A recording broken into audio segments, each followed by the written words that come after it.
우리는 현충일이기도 합니다. 나라를 위하여 생명을 아끼지 아니하고 헌신했던 그런 분들이 없었다면 대한민국, 오늘의 대한민국이 존재할 수가 없습니다. 그래서 마땅히 그분들의 희생에 우리가 감사하는 마음을 가져야 한다 생각을 합니다. 그래서 오늘은 사나 죽으나 주의 것이라 라는 제목으로 말씀을 전하고자 합니다. 말씀을 전하기 전에 먼저 잠깐 짧은 영상을 보여드리고 말씀을 전하겠습니다.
아프리카 반투족 언어 가운데 우분투라는 단어에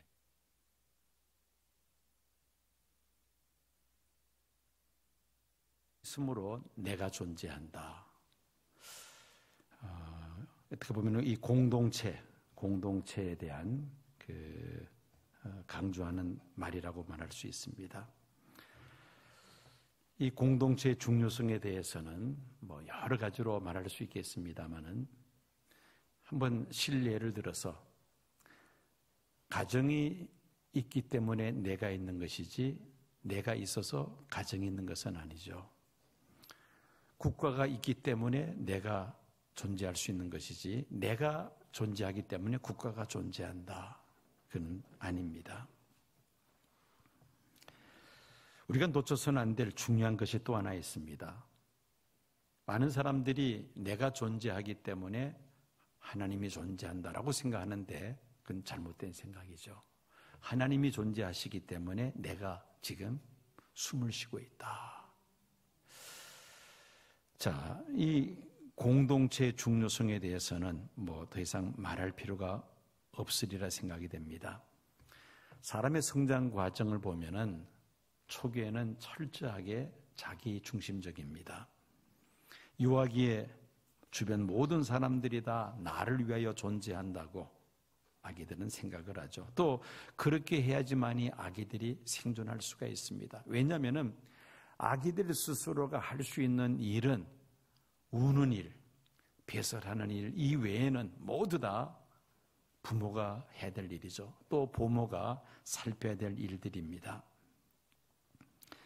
그러다가 조금 커서 이제 어린이집이나 유치원에 다니기 시작하면은 생각이 조금씩 바뀌기 시작합니다. 전에는 나 혼자밖에 없었습니다. 그런데 이제는 여러 아이들과 같이 공동체 생활을 합니다. 다른 사람을 배려해야 된다는 것을 배우기 시작을 하죠. 전에는 장난감을 나 혼자서 내 마음대로 갖고 놀았는데 이 어린이집에 오면은 다른 아이들과 함께 놀아야 된다는 것을 배웁니다. 근데 그게 그렇게 되기까지는 사실 많은 또 아이들이 갈등을 경험합니다. 그래서 대다수 아이들은 초기에 다른 아이들과 많이 싸웁니다.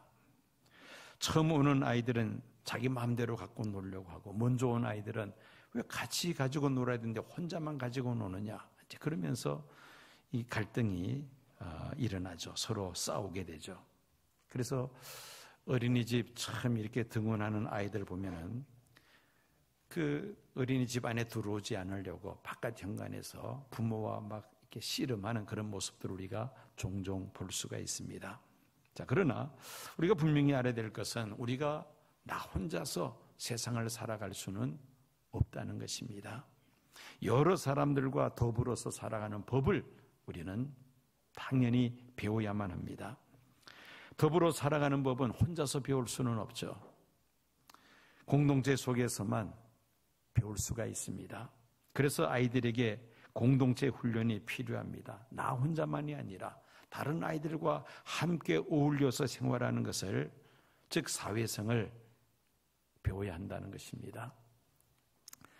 옛날에는 한 가정에 자녀들이 보통 5명, 많으면은 10명까지 많은 자녀들을 낳아서 길렀기 때문에 이 가정 안에서 이미 아이들이 사회성을 다 키우게 됩니다. 형제간에 서로 섞이면서. 근데 요즘은 하나, 둘, 많으면 셋, 그러다 보니까 아이들이 모두 다 자기밖에 모릅니다. 또 부모가 그렇게 또 아이들을 키우게 되고요. 사회성을 훈련받을 기회가 집에서는 별로 없다는 겁니다. 그러니까 아이들이 자동적으로 자기중심적인 이기적인 생각을 가질 수밖에 없습니다. 그러다가 이제 장성해서 결혼하여 아이를 낳고 기르다 보면은 부모의 사랑과 희생을 그제서야 조금씩 느끼게 됩니다. 자기중심적이 아니라 가족중심적으로 생각이 점점 바뀌기 시작합니다. 결혼하기 전에는 자기 몸 하나만 관리하면 되는데 결혼하고 나니까 가족을 책임져야 한다는 그런 의식을 갖게 됩니다. 뿐만 아니라 자신이 소속된 직장이나 또 자신이 살고 있는 그 지역 사회에 대한 책임감을 가집니다. 즉 공동체 중심적으로 그 생각이 성숙한다는 말입니다. 자신이 소속된 공동체인 가정, 직장, 또 지역 사회 등의 이 공동체에 대해서 관심을 가지고 그 공동체를 위해서 얼마나 헌신하고 희생하느냐에 따라서 그 사람의 가치가 결정이 되죠. 그 공동체의 크기가 크면 클수록 더 많은 사람들로부터 존경을 받게 됩니다. 온 인류를 가슴에 품고 헌신하는 사람들, 그런 사람들은 위인으로 추앙을 받게 되죠. 자, 이렇게 자기중심적인 생각에서 공동체 중심적으로 그 생각의 폭이 점점 넓어져 갑니다. 신앙도 마찬가지입니다. 대부분의 경우 신앙생활을 시작하는 그 단계에서는 자신의 필요에 의해서 시작하게 됩니다. 건강상 어떤 문제가 있다거나 또 가정의 문제, 또 아니면은 정신적인 공허감, 또 뭔가 내가 좀 신에 대해서 알고자 하는 그런 욕구, 이런 이유로 신앙생활의 첫 발걸음을 떼게 됩니다. 하나님이 살아계심을 경험하고 하나님 앞에서 나의 존재가 어떤 존재인지를 알게 되면은 그때부터는 자기 중심적에서 하나님 중심적으로 그 생각이 발전하게 됩니다. 하나님 중심적인 삶으로 성숙하면 내 이웃을 내 몸과 같이 사랑하는 주님의 말씀에 순종해서 이타적인 삶으로 성숙하게 됩니다. 교회에서 열심히 신앙생활하면서 특별히 교회 공동체에 대한 책임감도 갖게 됩니다. 처음에는 나를 위해서 교회가 존재하는 것처럼 그렇게 생각을 하다가 이제 자기 중심적에서 하나님 중심적으로 중심축이 옮겨지면 그다음엔 생각이 달라집니다. 교회 공동체의 이 소중함을 생각하고 교회를 위해서 봉사하고 헌신하고 희생하게 됩니다. 더 큰 책임감을 가지고 교회를 섬기면서 집사, 안수집사, 장로로 중직을 맡고 교회를 위해서 앞장서서 봉사하게 됩니다. 더 중요한 것은 신앙이 자라면서 이제는 나 자신만을 위해서 사는 것이 아니라 나를 지으시고 나를 사랑하시는 하나님을 위하여 살고자 하는 그런 마음으로 성숙하게 되죠. 중심축이 나에게서 하나님께로 옮겨가는 것을 경험하게 됩니다. 여러분, 모차르트 하면은 모르는 사람이 거의 없습니다. 천재적인 음악가였습니다. 비록 그가 35살에 정말 젊은 나이에 요절을 했습니다마는 그는 정말 불후의 많은 명곡들을 남긴 사람입니다. 이 모차르트는 곡을 하나 새롭게 만들면은 그 악보 끄트머리에다가 솔리 데오 글로리아라는 글자를 반드시 적었다고 합니다. 여러분 화면에 보면은 그 아래쪽에 오른쪽 아래 원으로 된 그 속에 솔리 데오 글로리아라는 라틴어를 볼 수 있습니다. 오직 하나님께 영광이라는 뜻입니다. 그는 새로운 곡을 만들면은 이 곡을 통해서 오직 하나님께만 영광을 돌립니다. 그러면서 펜을 놓았다는 겁니다. 작품을 완성한 후에 이 솔리디오 글로리아의 이니셜 SDG라는 글자를 쓴 원조는 음악의 아버지라고 불리는 바하입니다. 바하는 곡을 만들고 발표할 때마다 우리와 같은 함성과 박수갈채를 받습니다. 그러나 바하는 사람들의 칭찬은 자신이 받는 것이 아니라 하나님께서 받으셔야 된다는 생각을 하고 이렇게 새로운 작품을 쓸 때마다 SDG라는 그 첫 글자를 끄트머리에 적었다는 것입니다. 이런 전통은 모차르트와 베토벤을 이어서 하이든에게도 그대로 이어집니다. 1800년대 초 오스트리아의 한 공연장에서 하이든이 작곡한 오라토리오 천지창조가 공연이 되었습니다. 하이든도 그 관객석에 앉아 있었습니다. 많은 사람들이 그 공연장으로 몰려들었고 웅장한 공연장의 아름다운 그의 곡이 울려 퍼집니다.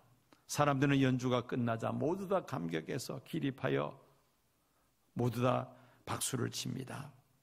박수를 받으면서 지휘자는 뿌듯한 표정으로 관객석에 앉아있는 하이든을 가리키면서 저분이 바로 이 곡을 썼습니다라고 소개를 합니다.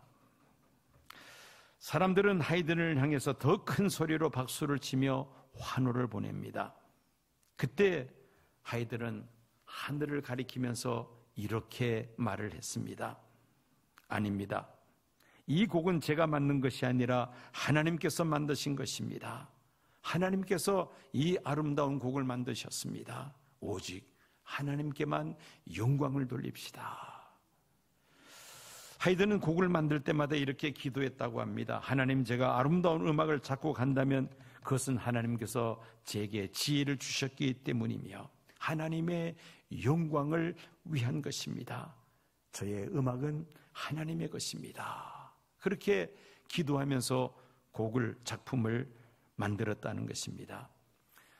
우리 장로교 소유리 문답 1조 1항에 인생의 본분은 하나님께 영광을 돌리는 것이며 영원히 그를 즐거워하는 것이라고 정의를 내리고 있습니다.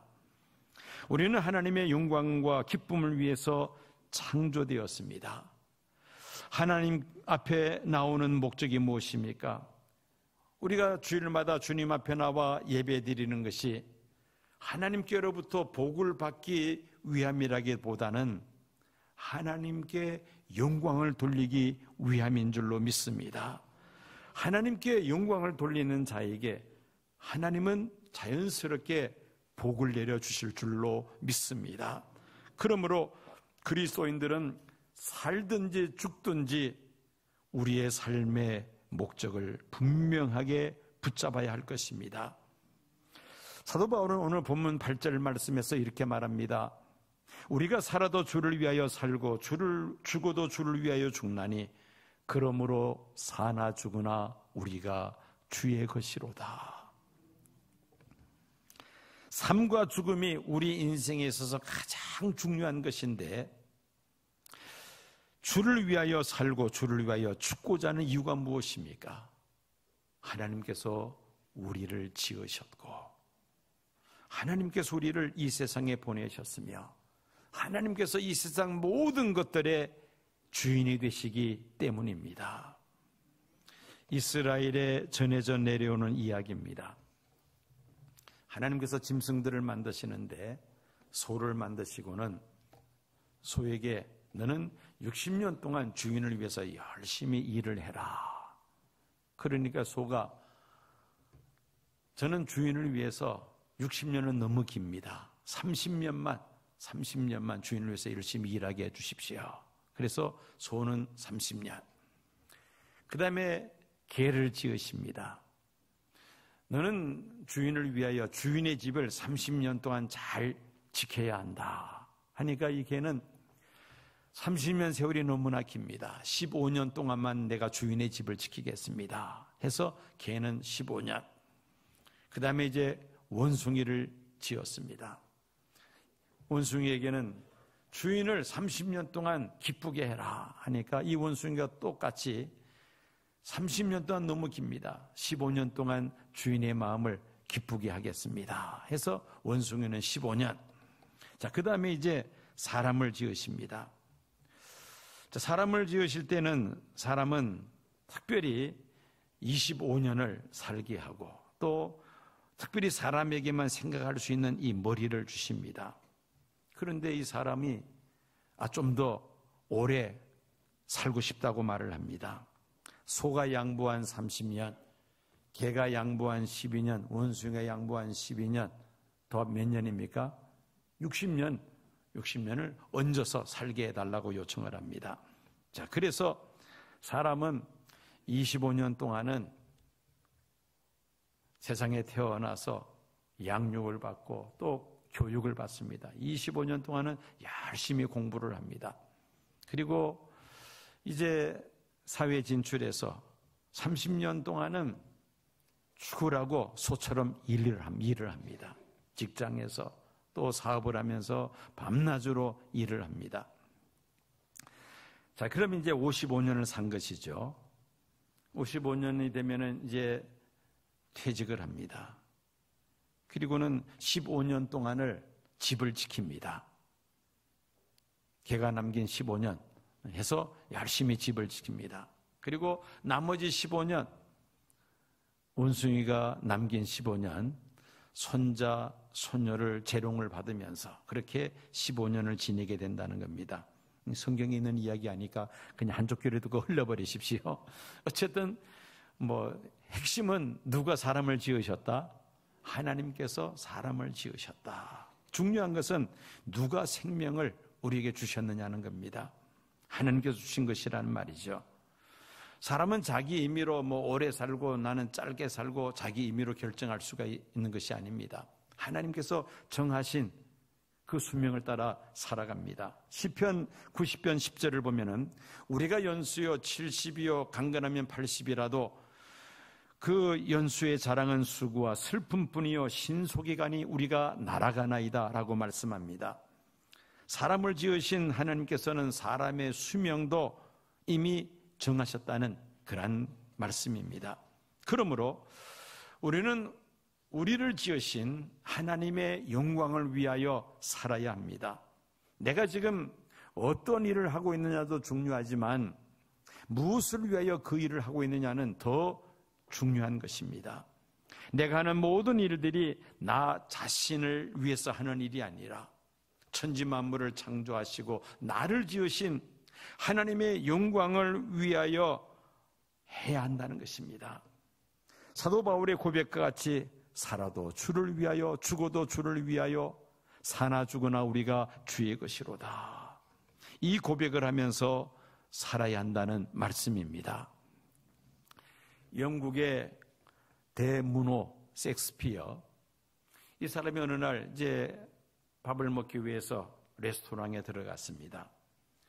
그런데 레스토랑에 먼저 와서 밥을 먹고 있던 사람들이 이 셰익스피어가 그 식당에 들어오니까 한눈에 알아보고는 그 셰익스피어를 갖다가 그렇게 환대를 해줍니다.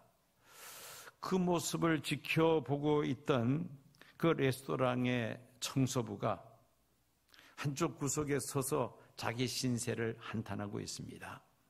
이 세상에 같은 남자로 태어나서 저 사람은 저렇게 환대를 받고 있는데 나는 하잘것없는 그저 청소하는 일이나 하고 있으니 하면서 자기 자신의 신세를 한탄하고 있었던 것입니다. 그 모습을 유심히 살펴보고 있었던 셰익스피어가 그 청소부에게 다가가서 이렇게 말을 했다고 합니다. 당신은 하나님이 만드신 이 세상을 깨끗하게 청소하는 일을 하고 있고 나는 그저 열심히 글을 쓰는 사람에 불과합니다. 하나님 보시기에 당신이나 나나 별반 다를 바가 아무것도 없습니다. 그러면서 그 청소부를 격려해 주었다는 이야기입니다. 어느 단체에서 직업조사를 했는데 75%의 사람들이, 즉 4사람 가운데 3사람이 생계를 위해서, 먹고 살기 위해서 마지못해서 일을 한다고 응답을 했다는 것입니다. 우리가 하는 일이 어떤 일이든지 간에 주님을 위한 일이라면 하나님께서 맡기신 사명이요 성직이라고 우리가 받아들여야 할 것입니다. 중요한 것은 목적의식이라는 것이죠. 사나 죽으나 무슨 일을 하든지 나는 주님을 위하여, 이것이 우리에게 가장 중요하다는 말입니다. 우리는 이런 면에 있어서 우리에게 모범을 보여주신 분이 한 분이 계십니다. 그분이 바로 예수 그리스도이십니다. 성자 하나님이신 예수님, 철저하게 성부 하나님께 순종하는 하나님 중심적인 삶을 사신 분입니다. 성부 하나님의 뜻을 받들어 사시다가 성부 하나님의 그 뜻을 이루기 위하여 죽으십니다. 예수님은 온 인류를 죄에서 구원코자 하시는 성부 하나님의 뜻을 이루시기 위하여 인간의 몸을 입으시고 이 세상에 오셨습니다. 가난한 목수의 아들로 태어나 사람들이 겪는 모든 애환을 예수님도 다 경험을 하시죠. 그리고 드디어 만 30세가 되셨을 때에 3년간의 공생애가 시작이 됩니다. 수많은 사람들의 병을 고쳐주시고 귀신 들린 자에게서 귀신을 쫓아내시며 그들에게 천국 복음을 전하십니다. 예수님은 자신의 유태인들이 수천 년 동안 그토록 학수고대해왔던 그리스도이심을 분명하게 말씀을 하십니다. 예수님께서 온 인류를 죄에서 구원코자 하시는 하나님의 뜻을 이루시기 위하여 십자가에 달려 죽으시고 그리고 사흘째 되는 날 부활하십니다. 누구든지 자신의 죄를 회개하고 예수님을 구주로 영접하면 하나님의 자녀가 되며 영생을 얻게 되는 줄로 믿습니다. 온 인류를 죄에서 구원코자 하시는 하나님의 뜻을 예수님께서 다 이루셨다는 말씀입니다. 예수님은 33년간 짧은 일생을 사시면서 자신을 위해서 하시는 일은 아무것도 없습니다. 오직 하나님의 뜻을 이루며 하나님의 영광을 위하여 사셨다는 말씀입니다. 철저하게 하나님 중심적인 삶을 사셨습니다. 그리고 성부 하나님의 뜻을 위하여 십자가에서 죽으셨습니다.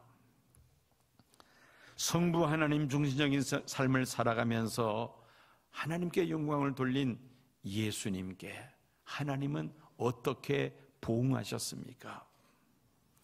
성부 하나님은 예수님의 이름을 인류의 모든 이름 위에 가장 뛰어나게 하셨으며 모든 사람들이 예수님의 이름 앞에 무릎을 꿇게 하신 줄로 믿습니다.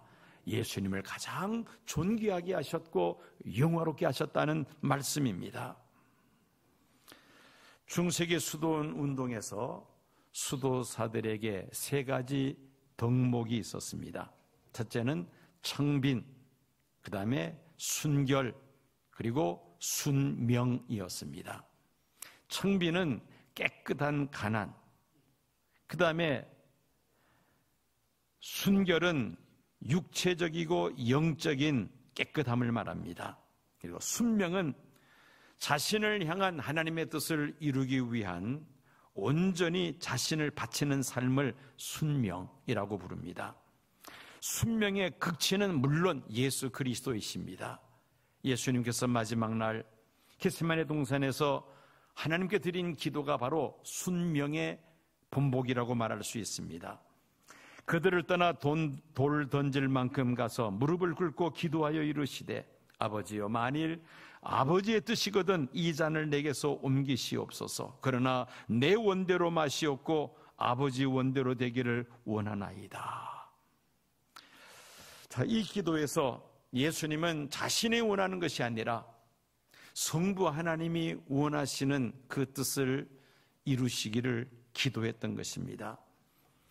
그 뜻에 자신의 삶을 송두리째 바쳤던 분이 바로 예수 그리스도이십니다.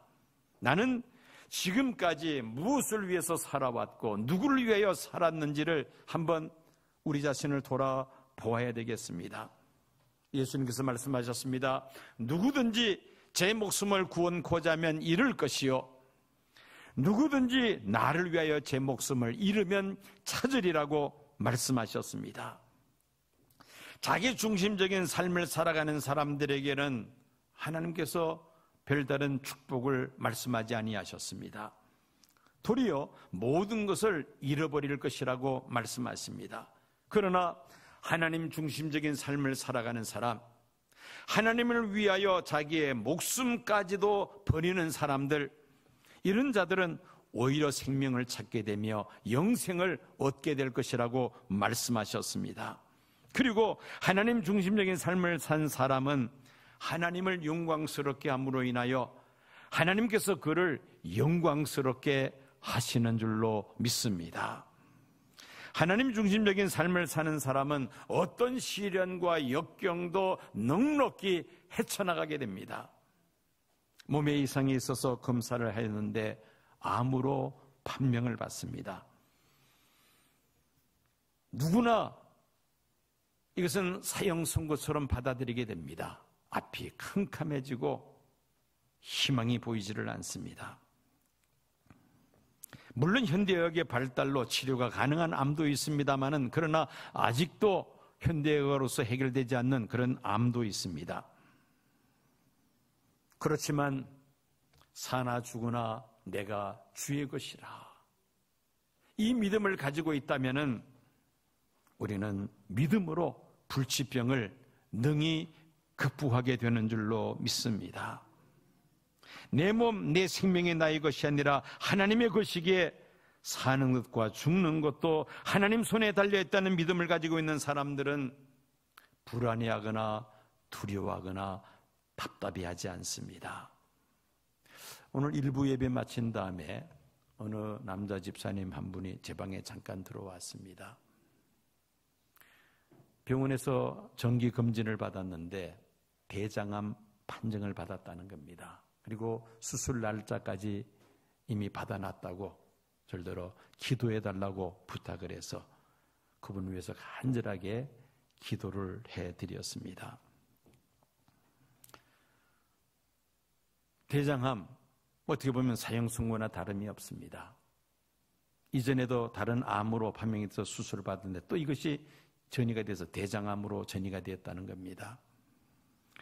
사나 죽으나 우리가 주의 것이로다. 살아도 주를 위하여, 죽어도 주를 위하여.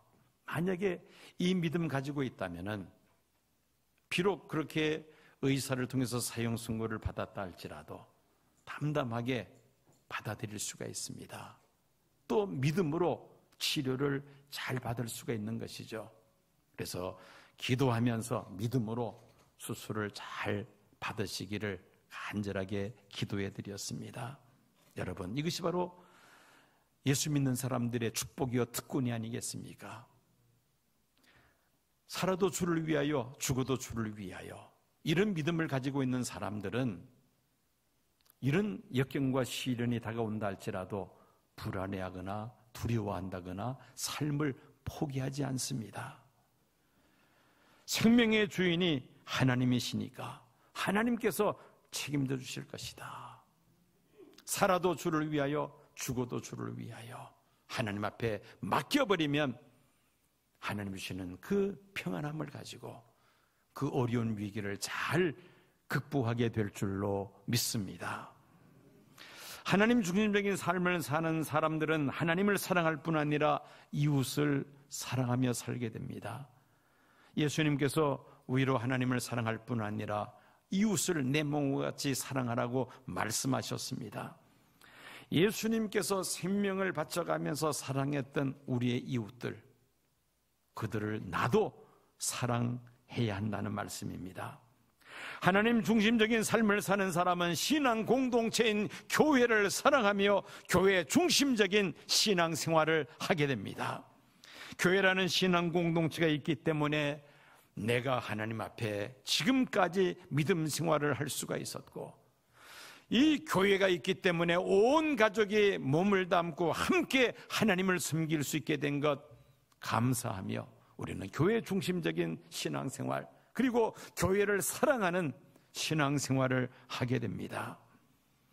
나를 위하여 자신의 생명을 버리신 예수님을 위하여, 그리고 예수님께서 죽기까지 사랑하신 교회라는 신앙 공동체를 위하여 내가 살고 죽을 수 있다면 이보다 더 큰 축복과 영광은 없으리라 믿습니다. 더 이상 나 중심적인 이런 삶을 우리가 살아갈 것이 아니라 오늘 사도 바울의 고백과 같이 주를 위하여 살게 하시고 주를 위하여 죽게 하옵소서. 사나 죽으나 나는 주님의 것입니다. 이 말씀을 우리가 마음판에 새기면서 우리의 남은 여생을 오직 주님을 위하여 살다가 주님을 위하여 죽을 수 있는 믿음의 사람 되어야 할 줄로 믿습니다.